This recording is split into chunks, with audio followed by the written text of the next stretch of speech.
अरे नमस्ते। स्टोरी सूत्रा पर आपका स्वागत है। यहाँ हम करते हैं एक बहुत ही सरल काम। किताबों की कहानियाँ बताते हैं और हर कहानी में एक सूत्र ढूँढते हैं। एक ऐसा सूत्र जो आपके जीवन को बदल सकता है।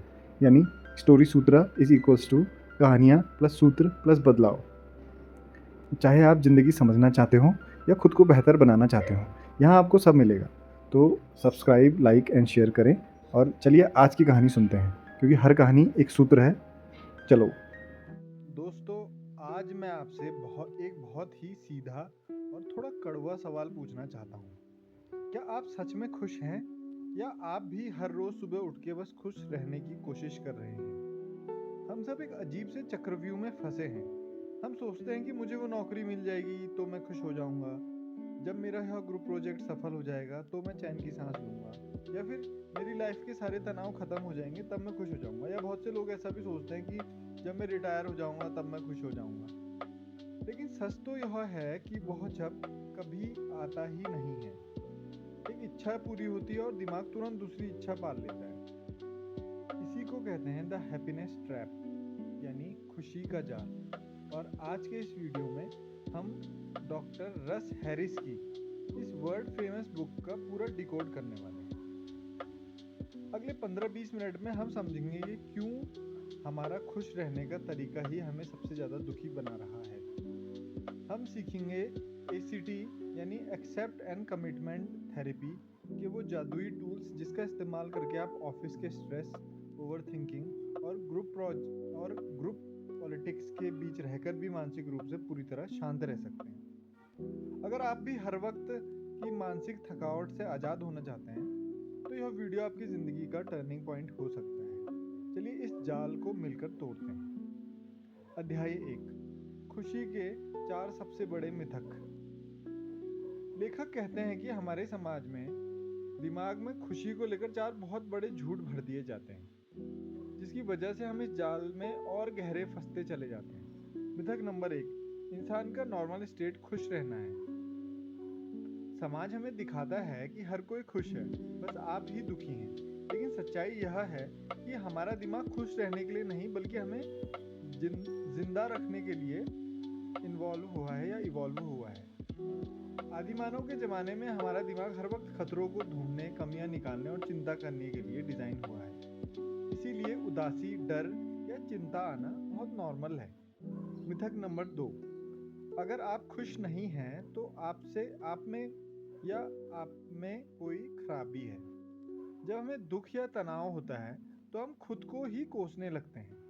लेखक कहते हैं कि मानसिक पीड़ा जीवन का एक हिस्सा है और आप इससे पूरी तरह खत्म नहीं कर सकते। इसे आप पूरी तरह खत्म नहीं कर सकते। मिथक नंबर 3, जीवन को बेहतर बनाने के लिए हमें नकारात्मक भावनाओं से छुटकारा पाना होगा। हम सोचते हैं कि जब तक डर, गुस्सा या एंजाइटी पूरी तरह खत्म नहीं होगी, हम आगे नहीं बढ़ सकते। लेकिन यह गलत है। मिथक नंबर 4, आप अपने विचारों और भावनाओं को पूरी तरह कंट्रोल कर सकते हैं। आप अपने दिमाग में आने वाले विचारों को रोक नहीं सकते। कोशिश करके देख लीजिए, अगले 10 सेकंड तक एक गुलाबी बंदर के बारे में मत सोचिए। क्या हुआ? सबसे पहले उसी का विचार आया ना। नियंत्रण सिर्फ एक भ्रम मात्र है। अध्याय 2, कंट्रोल स्ट्रेटेजी और ग्रुप का उदाहरण।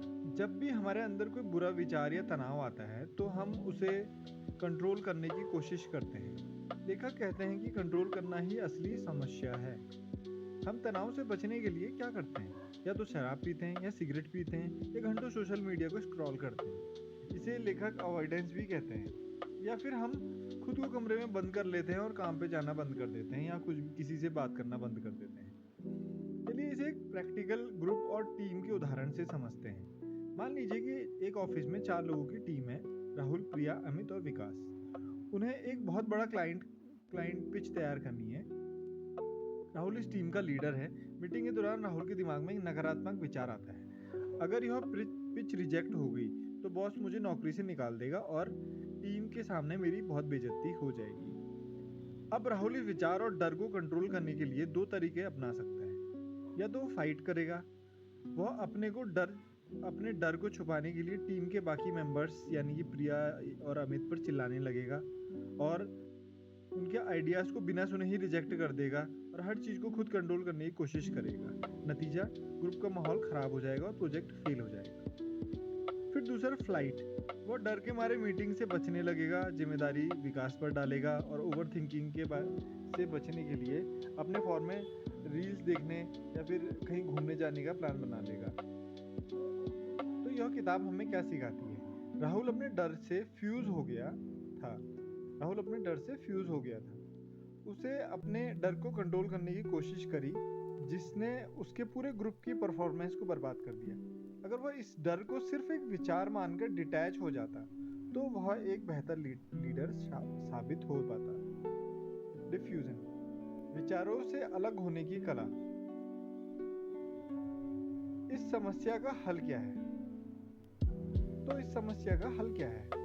डॉक्टर रस हैरिस ने इसके लिए ACT या फिर एक्सेप्ट एंड कमिटमेंट थेरेपी का कहते हैं, ACT का सबसे मुख्य टूल बताते हैं, जिसे कहते हैं कॉग्निटिव डिफ्यूजन। फ्यूजन का मतलब होता है विचार और आप एक हो गए। जैसे दिमाग ने कहा मैं एक लूजर हूँ और आपने मान लिया कि हाँ मैं सच में एक लूजर हूँ। डिफ्यूजन का मतलब होता है कि आप यह समझ जाते हैं कि विचार सिर्फ शब्दों के टुकड़े हैं जो दिमाग की मशीन से निकल रहे हैं। आप विचार नहीं, आप उस विचार को बल्कि देखने वाले हैं। लेखक ने डिफ्यूजन के बारे में कुछ बहुत ही मज़ेदार और प्रैक्टिकल तरीके बताए हैं, जिसे आप भी इसी वक्त मेरे साथ अभी ट्राई कर सकते हैं। तरीका नंबर 1, थैंक यू माइंड। जैसे जब भी आपका दिमाग आपको कोई डरावना या नकारात्मक विचार दे, जैसे तू इस ग्रुप प्रेजेंटेशन में पक्का फेल होने वाला है या ये टारगेट तुझसे अचीव नहीं हो पाएगा, तो उससे लड़ने के बजाय मुस्कुराकर मन में कहें, वाह थैंक यू माइंड, मुझे यह शानदार विचार देने के लिए और मुझे याद दिलाने के लिए शुक्रिया। जैसे ही आप अपने दिमाग को एक अलग व्यक्ति की तरह ट्रीट करते हैं, तो उस विचार का डर खत्म हो जाता है। तरीका नंबर 2, कहानी का नाम लिखें। हमारा दिमाग बार बार एक ही तरह की डरावनी कहानियां सुनाता है। जब भी काम का स्ट्रेस हो तो खुद से कहें, अरे ये तो वही पुरानी मेरी नौकरी चली जाएगी वाली कहानी शुरू हो गई। जब आप इसे एक पुरानी कहानी का नाम दे देते हैं, तो आप इस जाल में फंसने से बच जाते हैं। तरीका 3, अजीब सी आवाज में बोलना। अपने उस सबसे बुरे विचार को दिमाग में लाएं, जैसे मुझे कुछ नहीं हो पाएगा। अब कल्पना कीजिए कि यह विचार आपके दिमाग में कार्टून कैरेक्टर डोनाल्ड डक या मिक्की माउस की आवाज में बोलता जा रहा है। क्या अब भी आपको उस विचार से डर लग रहा है? बिल्कुल नहीं, क्योंकि आपने उस विचार की गंभीरता को खत्म कर दिया है। अध्याय 4, नदी में बहते पत्ते। चलिए आप सीखते हैं इस पूरी किताब की सबसे आइकनिक एक्सरसाइज, जो आपको काम के भारी से भारी तनाव से भी तुरंत डिटैच कर देगी। इसे कहते हैं लीव्स ऑन स्ट्रीम या नदी में बहते पत्ते। जब भी आप ऑफिस में या घर पर ओवरथिंकिंग के जाल में फंसें, तो अपनी कुर्सी पर सीधे बैठ जाएं। पहले तो आंखें बंद करें और यह कल्पना कर रहे हैं कि आप एक बेहद खूबसूरत और शांत नदी के किनारे बैठे हैं। नदी का पानी धीरे धीरे बह रहा है। उस नदी के ऊपर पेड़ की डालियां झुकी हुई हैं और बड़े बड़े हरे पत्ते पानी पर गिरकर धीरे धीरे आगे बह रहे हैं। अब अगले कुछ मिनटों के लिए आप दिमाग को एक ऑब्जर्वर की तरह देखिए। जो भी विचार आपके दिमाग में आ जाए, चाहे वो अच्छा हो या बुरा, जैसे बॉस ने मेरी ईमेल का जवाब क्यों नहीं दिया, उसे शब्दों के रूप में उठाइए, अपने पत्ते पर रख दीजिए और बस उस पत्ते को पानी के साथ बहते हुए अपनी आंखों से ओझल या गायब होने दीजिए। उस विचार को रोकने की, बदलने की या उससे बहस करने की कोशिश बिल्कुल मत कीजिए। अगर दिमाग में विचार आए कि यह सब बकवास है, मेरा काम नहीं हो रहा, तो फिर से उस विचार को उठाइए, पत्ते पर रखिए और फिर से बह जाने दीजिए। इस एक्सरसाइज का सच, यह प्रैक्टिस आपके दिमाग को ट्रेन करती है कि विचार सिर्फ आते हैं और चले जाते हैं। आपका हर विचार को पकड़कर बैठने की या उससे परेशान होने की कोई जरूरत नहीं है। अध्याय 5, एक्सेप्टेंस और वैल्यूज। किताब का एक दूसरा हिस्सा है एक्सेप्टेंस या फिर स्वीकार करना, और कमिटमेंट, प्रतिबद्धता। लेखक कहते हैं कि जिंदगी सिर्फ विचारों से पीछा छुड़ाने का नाम नहीं है। असली जिंदगी तब शुरू होती है जब आप अपने वैल्यूज या मूल्यों को पहचानते हैं। वैल्यूज का मतलब गोल्स नहीं होता। गोल का मतलब होता है मुझे कंपनी का मैनेजर बनना है, जो भविष्य में है और आपके पूरे कंट्रोल में नहीं है।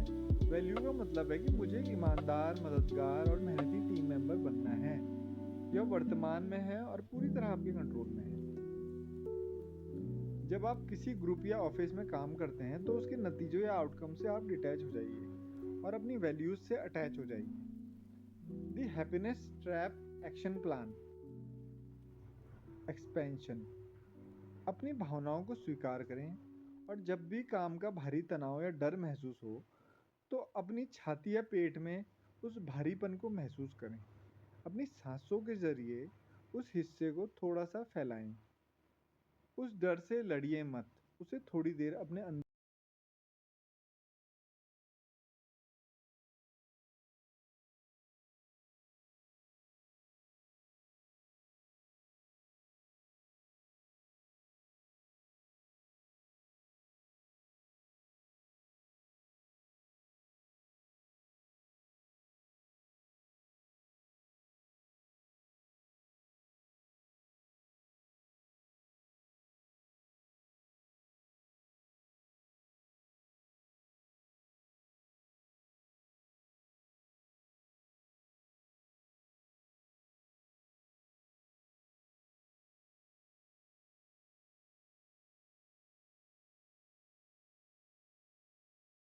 तो दोस्तों, यह था रस हैरिस की कमाल की किताब द हैप्पीनेस ट्रैप का पूरा निचोड़।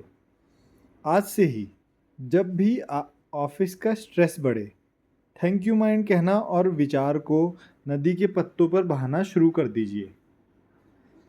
आपको इस किताब का कौन सा टूल या उदाहरण सबसे अच्छा लगा? क्या आप भी कभी राहुल की तरह अपने डर को कंट्रोल करने के चक्कर में ग्रुप का माहौल ख़राब कर बैठते हैं? मुझे कमेंट्स में अपनी कहानी ज़रूर बताएं। अगर इस वीडियो ने आपके दिमाग का थोड़ा सा भी बोझ कम किया हो तो उसे लाइक करें और अपने ऑफिस के ग्रुप या दोस्तों के साथ शेयर करें। मिलते हैं अगले वीडियो में, जहां हम और आप एक और महान किताब को इसी तरह आसान शब्दों में डिकोड करेंगे। तब तक के लिए सांस लेते रहिए, ऑब्जर्वर बनिए, खुश रहिए। धन्यवाद।